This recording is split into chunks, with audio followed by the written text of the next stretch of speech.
Mr. Speaker, this serious data incident should never have happened.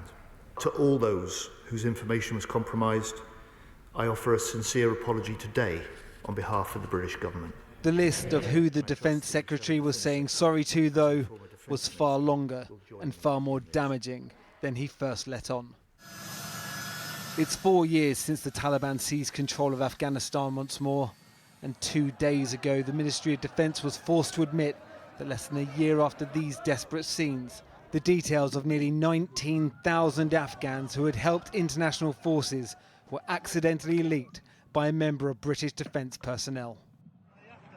But leaked too, it was revealed today, the details of more than 100 British people, including spies and special forces. Details kept from the public and from Parliament. That's just an astonishing revelation.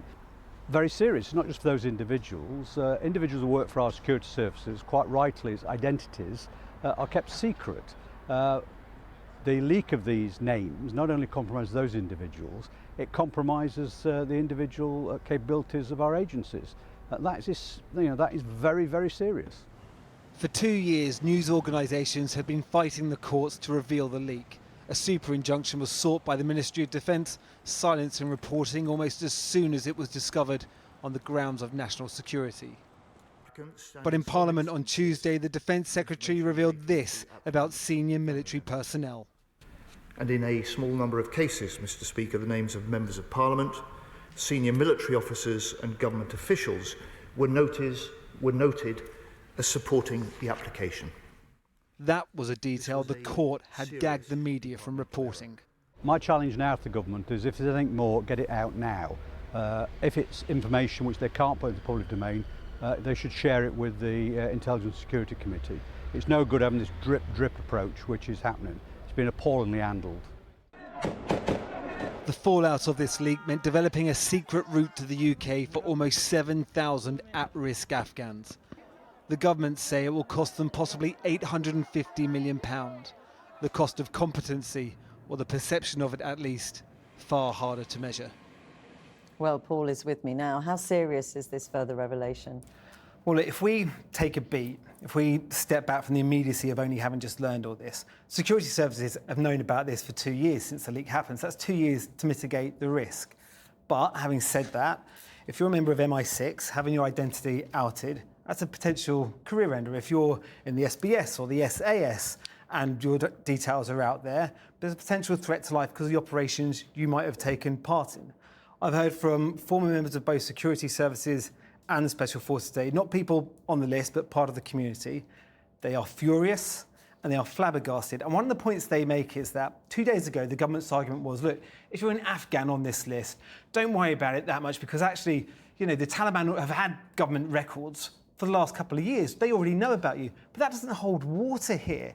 The threat, if you're part of the security services, is Iran or China or Russia getting your details. And there's one other risk here, and that is for the 600 Afghans who are on the list, who should have been part of the scheme to get over the UK, who are still in Afghanistan and their family members. The government says they're probably, they're absolutely fine. However, it's hard to see how the risk calculus over the last couple of days with all these headlines hasn't changed significantly. Paul, thanks very much.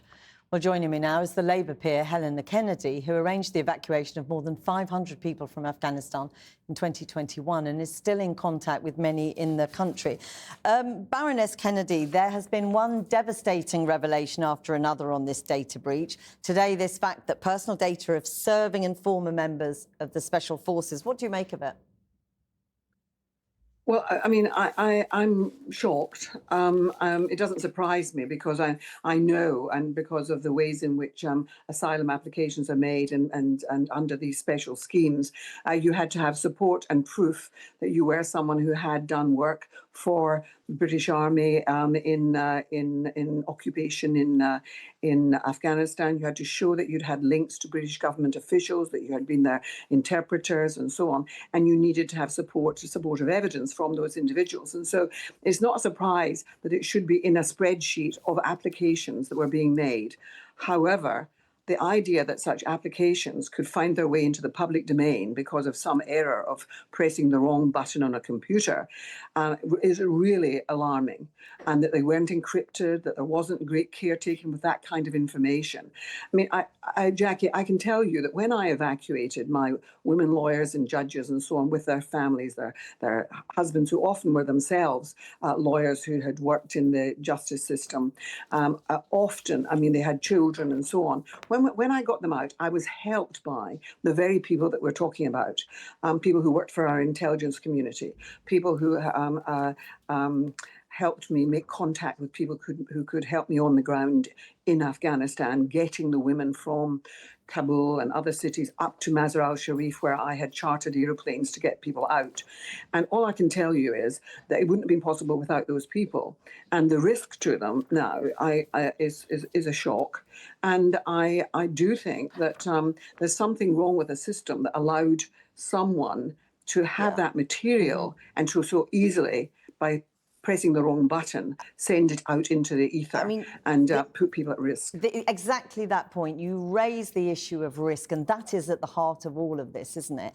If you look at the question about the risk to the Afghans, now the risk to serving and former members of the special forces, how do you assess the level of risk? Well, I was very helped at the time by assessing the risk of the women lawyers, the women judges, and it was our security services, our intelligence agencies that were able to tell me that the women were particularly at risk because they had often sentenced people who were Taliban people. 2 women judges on the Supreme Court had been assassinated only at the beginning of that very year of the evacuations. So we knew that that was the case. And let me just tell you, I'm now in touch with many of the family members of those women who remain in Afghanistan. I'm still in touch with some of the judges who are in hiding. They do not feel that they are without risk. They are still fearful of reprisals. And, you know, Richard Bennett, who is the rapporteur for the UN on Afghanistan, is someone I've worked with on all of this. And he would say that because of the breakdown of civil society in Afghanistan, the organizations and NGOs and the UN not being able to have a proper presence there, we just don't have the documentation to tell us whether reprisals might be taking place, which people are not able to speak to. And so I'm not as satisfied as the report is that reprisals are now over. Why would you think that they were over? And to family members of people who've got out. Baroness Kennedy, going to have to leave it there, but thanks very much for talking to us. Thank you. You're welcome.